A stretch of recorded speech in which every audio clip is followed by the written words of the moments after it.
Graça e paz do nosso Senhor Jesus. Vamos ler Gênesis capítulo 50, o último capítulo do primeiro livro da Bíblia que nós temos meditado nesse tempo. José atirou-se sobre seu pai, chorou sobre ele e o beijou. Em seguida deu ordens aos médicos que o serviam para que embalsamassem o corpo de seu pai. E Jacó foi embalsamado. O processo de embalsamamento levou os 40 dias habituais, e os egípcios lamentaram sua morte durante 70 dias. Quando terminou o período de luto, José procurou os conselheiros do faraó e lhes disse: por gentileza, peço que falem com o faraó em meu favor.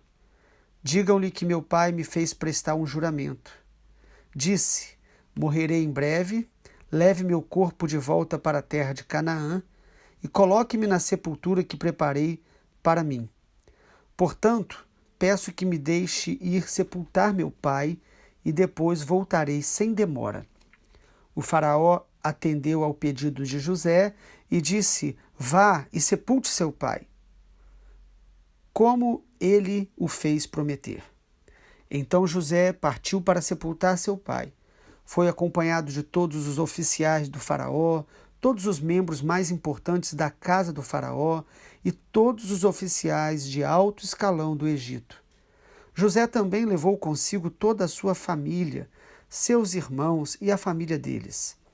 As crianças pequenas, os rebanhos, o gado, porém deixaram na terra de Gósen. Muitas carruagens e seus condutores acompanharam José formando um grande cortejo. Quando chegaram à eira de Atade, perto do rio Jordão, realizaram uma grande cerimônia fúnebre com um período de 7 dias de luto pelo pai de José. Os cananeus que moravam na região os viram chorar na eira de Atade e mudaram o nome do lugar que fica próximo ao Jordão para Abel-Misraim, pois disseram: este é um lugar de lamento profundo para estes egípcios. Assim os filhos de Jacó fizeram o que ele lhes havia ordenado. Levaram seu corpo para a terra de Canaã e o sepultaram na caverna no campo de Macpela, perto de Manri. Essa é a caverna que Abrão havia comprado de Efron, o hitita, como sepultura permanente. Depois de sepultar Jacó, José voltou para o Egito com seus irmãos e com todos que o haviam acompanhado. Uma vez que seu pai estava morto, porém, os irmãos de José ficaram temerosos e disseram: agora José mostrará sua ira e se vingará de todo o mal que lhe fizemos. Por isso enviaram a seguinte mensagem a José: antes de morrer, nosso pai mandou que lhe disséssemos: por favor, perdoe seus irmãos pelo grande mal que eles lhe fizeram, pelo pecado que cometeram ao tratá-lo com tanta crueldade. Por isso nós, servos do Deus de seu pai, suplicamos que você perdoe nosso pecado. Quando José recebeu a mensagem, começou a chorar. Depois seus irmãos chegaram, se curvaram com o rosto no chão diante de José. Somos seus escravos, disseram eles. José, porém, respondeu: não tenham medo de mim. Por acaso sou Deus para castigá-los? Vocês pretendiam me fazer o mal, mas Deus planejou tudo para o bem. Colocou-me neste cargo para que eu pudesse salvar a vida de muitos. Não tenham medo. Continuarei a cuidar de vocês e de seus filhos. Desse modo, ele os tranquilizou ao tratá-los com bondade. José, seus irmãos e suas famílias continuaram a viver no Egito. José viveu 110 anos. Chegou a ver 3 gerações de descendentes de seu filho Efraim e o nascimento dos filhos de Maquir, filho de Manassés, os quais ele tomou para si como se fossem seus. José disse a seus irmãos: em breve morrerei, mas certamente Deus os ajudará e os tirará dessa terra. Ele os levará de volta para a terra que prometeu solenemente dar a Abraão, Isaque e Jacó. Então José fez os filhos de Israel prestarem um juramento e disse: quando Deus vier ajudá-los, e conduzi-los de volta, levem meus ossos com vocês. José morreu com 110 anos. Os egípcios o embalsamaram e o colocaram em um caixão no Egito. O capítulo 50 de Gênesis nos fala do fim de um ciclo. É importante voltarmos um pouco para o início de Gênesis, onde a gente viu que Deus, Yahvé, o único Deus vivo e verdadeiro, por amor, pelo seu poder e pelo seu propósito eterno, ele criou todas as coisas para o louvor da sua glória. Ele criou, sobretudo, o homem para um relacionamento com ele, uma comunhão íntima com ele, com o Deus, o Pai, o Deus Criador, o único Senhor. E nós vimos também no início de Gênesis que os temas principais que vão sendo ressaltados diz respeito à criação de Deus, a queda do homem quando ele peca, desobedece à vontade de Deus, e a redenção, porque ao mesmo tempo que Gênesis mostra o homem se rebelando contra o Senhor, Adão e Eva pecando contra Deus, também mostra Deus voltando-se para o homem para perdoá-lo, para redimi-lo, a redenção. O plano de Deus eterno já estava estabelecido em Cristo Jesus para salvar toda a humanidade. E nós vimos em Gênesis já a promessa do Messias. Em tantos momentos, isso fica tão claro para nós. Gênesis então mostra que o Deus que é amor, que é santo, que é todo-poderoso, pela sua graça, ele nos reconcilia com ele.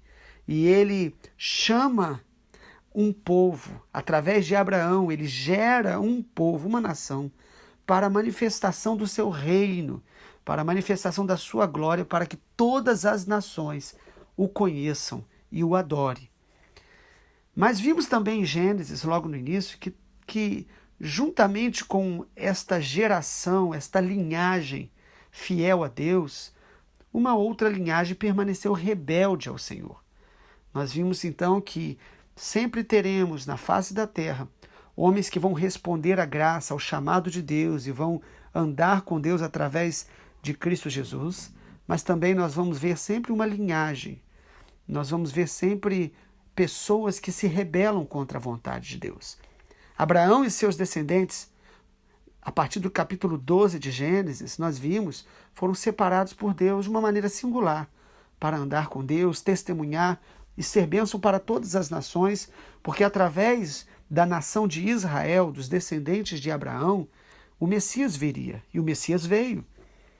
Infelizmente, a palavra de Deus mostra que os judeus não creram no Messias na sua primeira vinda, mas a palavra também nos diz que o Senhor alcançará a nação de Israel no final dos tempos. Antes da vinda gloriosa do nosso Senhor Jesus, muitos judeus se converterão ao Senhor por causa da promessa de Deus para os descendentes de Abraão. Mas como que termina Gênesis, de fato? O capítulo 50 nos fala do fim de um ciclo, não apenas o fim de um livro, mas um tempo estava se findando e começando um novo tempo. Nós precisamos discernir isso na nossa vida pessoal também. Tempos que se fecham e estações novas que Deus inaugura. E vamos ver em Gênesis 50 algumas marcas desse momento do final deste ciclo na vida de Jacó. Primeiro, Jacó foi sepultado em Canaã com honra. A gente entende aqui, irmãos, que quando Jacó está próximo da morte, ele avisa aos seus filhos e ele pede para ser sepultado em Canaã. Por quê? Porque ele cria nas promessas de Deus. Jacó já estava idoso, tinha vivido tantas realidades, estava no Egito, ali estabelecido por causa da graça de Deus através de José, para usar o Egito nesse tempo para socorrer as nações. Mas Jacó sabia que a promessa de Deus para a vida dele se cumpriria, que a promessa para os descendentes de Abraão era Canaã. Então Jacó, ele é sepultado em Canaã, porque ele morre crendo nas promessas. Ele tem uma fé, irmãos, que foi constante e inabalável. Parecia impossível que um dia o povo hebreu, aqui o nome que mais se referia a eles, o povo hebreu retornasse para Canaã. Parecia impossível, mas Jacó sabia que Deus cumpriria a sua palavra. Amados, Deus é fiel às suas promessas, mesmo que pareça impossível diante dos nossos olhos. Por isso Jacó pede para ser sepultado em Canaã. Porque ele cria também, como nós cremos, na ressurreição do nosso corpo. Quando o Senhor voltar, quando o Messias, o nosso Senhor Jesus voltar, todos que morreram crendo nele ressuscitarão, terão corpos glorificados. Por isso, irmãos, Jacó pede para ser sepultado em Canaã.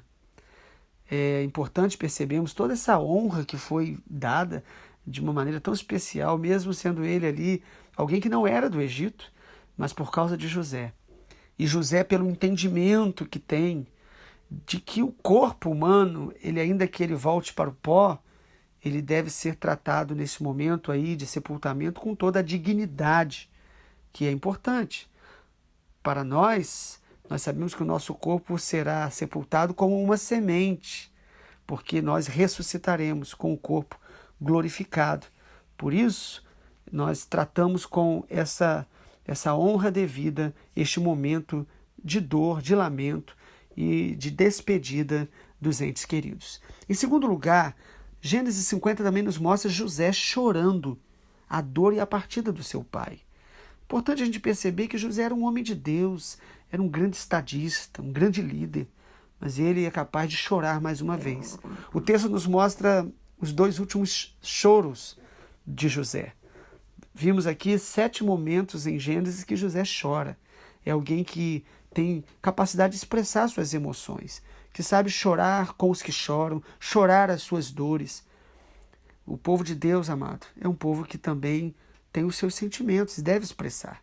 Porém, a diferença entre os que creem no Senhor é que nós podemos e devemos chorar por tristeza, mas não nos desesperar. Como 1 Tessalonicenses 4:3 nos mostra que nós podemos ter os nossos olhos enxutos das lágrimas, da dor, por causa do nosso consolo que recebemos da confiança no Senhor. José então chora a partida do seu pai, mas ele tem aqui a graça de Deus sobre ele. E ele também restaura mais ainda, ou aprofunda a sua relação com seus irmãos. Porque a gente vai ver então também em Gênesis 50 que esse momento de um ciclo sendo fechado, os irmãos de José revelam a culpa e o medo que eles ainda sentiam. Quando José e os irmãos sepultam o seu pai Jacó, e eles retornam deste momento de luto, e que durou tanto tempo, assim como era costume entre os egípcios, os irmãos de José começam a serem revisitados pelo medo, pela culpa.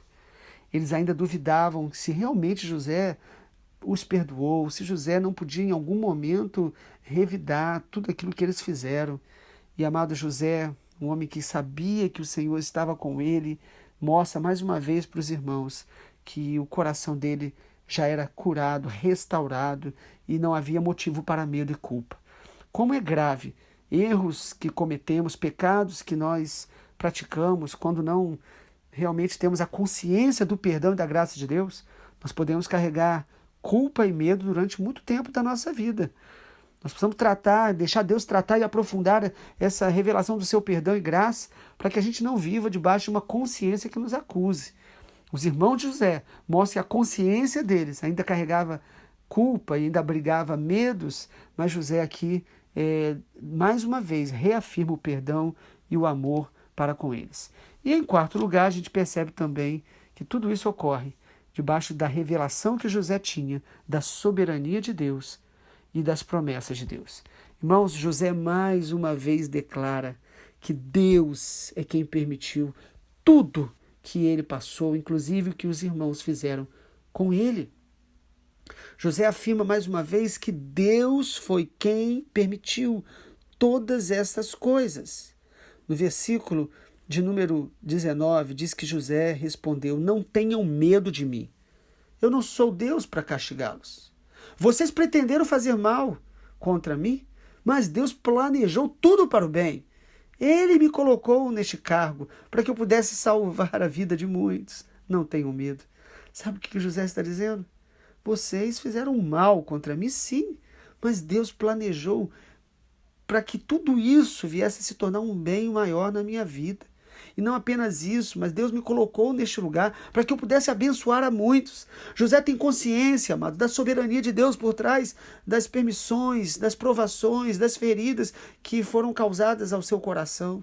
Então ele não tinha um coração amargo, ele tinha um coração confiante, grato a Deus e convicto da soberania de Deus. E ele diz, olha, eu vou continuar a cuidar de vocês e dos filhos de vocês. Fiquem tranquilos, eu vou tratá-los com bondade. Só alguém restaurado, curado e que tem consciência da soberania de Deus pode abençoar os que os feriram, pode se alegrar novamente, pode ter gratidão no seu coração diante da sua história de vida, mesmo que em nossas histórias tenhamos tantas marcas, dores, traições, decepções. Quando nós entendemos a soberania de Deus, nós descansamos nela, nós abençoamos os que nos amaldiçoam, nós cremos e proclamamos Romanos 8:28. Todas as coisas vão cooperar para o bem daqueles que amam a Deus, daqueles que foram chamados segundo o seu propósito. Quanto mais eu amo a Deus, eu vou discernir as provações como permissões de Deus e oportunidades para eu ainda conhecê-lo mais ainda, depender mais dele, experimentar o seu perdão, a sua cura na minha alma, nas feridas que de alguma forma foram abertas no caminho. E Deus me cura, me consola, para que eu possa consolar a outros. Como 2 Coríntios capítulo 1 nos diz, que o Pai de toda consolação, Ele nos consola, para que a gente possa ter também experiência e autoridade para consolar outros. Uma ferida fechada é um ministério aberto. Deus, quando colocamos a nossa dor no seu altar e entregamos, Ele cura a dor e a dor se transforma em um dom para abençoar outros. Que coisa maravilhosa. José perdoa, abençoa e consola os seus algozes, os seus perseguidores, os seus aqueles que feriram o seu coração, a sua alma, que durante muito tempo da vida dele, irmãos, ele teve consequências dolorosas por causa do que os seus irmãos fizeram com ele. Mas José, um homem que andava com Deus e buscava o temor de Deus, ele compreendeu que o perdão é uma possibilidade e, na verdade, um mandamento para aqueles que querem andar e permanecer com Deus, porque o perdão nos cura. Ou nós perdoamos, ou nós adoecemos. Sabe, irmãos, as feridas, as decepções, as feridas que vão fazendo parte da nossa caminhada, dos nossos relacionamentos, elas são inevitáveis. Mas o perdão, ele é sobrenatural e ele é poderoso para restaurar o nosso coração, a nossa alma. Alguns relacionamentos, eles não são restaurados porque muitas vezes depende de outros fatores e do outro desejar realmente um conserto, mas o nosso coração em Cristo, pela palavra de Deus e pelo conhecimento de Deus e da sua palavra, ele certamente deve ser curado, restaurado para vivermos em liberdade.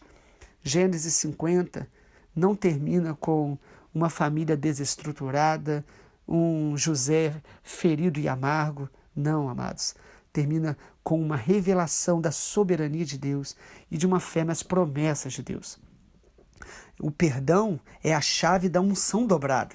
A Bíblia diz que enquanto Jó orava pelos seus amigos, Deus restituiu tudo em dobro. Deus restaurou a alma, o corpo, a saúde, a visão. Deus restaurou a vida de Jó. Lá no finalzinho do seu livro, nós podemos conhecer essa história tão maravilhosa da palavra de Deus. Mas como então conclui o livro de Gênesis, como ele é concluído pela revelação que o Senhor deu e que Moisés, que escreveu este livro tão precioso, o livro de Gênesis termina com José sendo sepultado. José é sepultado como príncipe no Egito, mas ele morre pensando no seu futuro em Canaã. Que coisa maravilhosa! A morte de José, apesar de toda a fama, todas as conquistas que ele teve ali no Egito, que é um símbolo deste mundo que passa, José, ele morre pensando em Canaã. Em Hebreus 11, 22, diz que pela fé José, no fim da vida, declarou com toda a confiança que os israelitas deixariam o Egito e deu ordens para que cuidassem de seus ossos. É o que vimos agora em Gênesis 50. Antes de José morrer, ele diz: olha, o Senhor certamente visitará o seu povo e nos levará de volta para Canaã. Levem os meus ossos. Porque ele prometeu a Abraão, a Isaque e a Jacó. José morre com o coração em Canaã. Ele morre crendo nas promessas. E lá em Êxodo 13, versículo 18 e 19, Moisés ali, já próximo a atravessar o Mar Vermelho, saindo do Egito, Moisés, ele toma os ossos de José e leva do Egito em um novo tempo. Mas José, pela fé, profetizou que seus ossos seriam levados para Canaã. Em Josué 24, 32, final do livro de Josué, após tanto tempo de conquista, diz o texto, que Josué sepultou os ossos de José na terra prometida. Que coisa maravilhosa. Gênesis começa com a criação do homem num jardim perfeito e termina com um caixão no Egito. Sabe, irmãos, isso é algo que nos ensina muita coisa. O melhor deste mundo, ele é ser sepultado nessa terra, neste mundo, no Egito. Porém, a Bíblia não termina em Gênesis. Gênesis termina com um caixão no Egito, mas a Bíblia termina em Apocalipse, com o Messias, o nosso Senhor Jesus vivo, ressurreto, revelando a sua soberania sobre toda a história, mostrando que em Apocalipse 21 e 22, a restauração plena do homem na volta do nosso Senhor Jesus. Apocalipse 21 e 22 mostra que a Bíblia termina com a volta do Senhor Jesus sendo anunciada, sendo proclamada e mostrando que a igreja, os que creem em Jesus, eles podem morrer fisicamente aqui nessa terra, mas eles ressuscitarão e estarão com o Senhor para sempre. Os que creem em Jesus, eles vivem pelas promessas, eles superam as suas batalhas e dores nesta terra, olhando para Jesus firmemente, o autor e consumador da nossa fé, e com a esperança viva na volta do nosso Senhor Jesus. Que o Senhor te abençoe e te guarde. Vamos orar. Pai, obrigado, porque o Senhor é o Deus de promessas, de alianças, de pactos. O Senhor é o Deus que criou todas as coisas para o louvor da sua glória. E ainda que nesta terra tenhamos que enfrentar provas, feridas, decepções, desilusões, Pai, a tua palavra diz que os escândalos são inevitáveis, mas ai daquele através dos quais vem o escândalo. Ainda que passemos por tudo isso, a graça do Senhor nos sustenta, nos cura, nos restaura.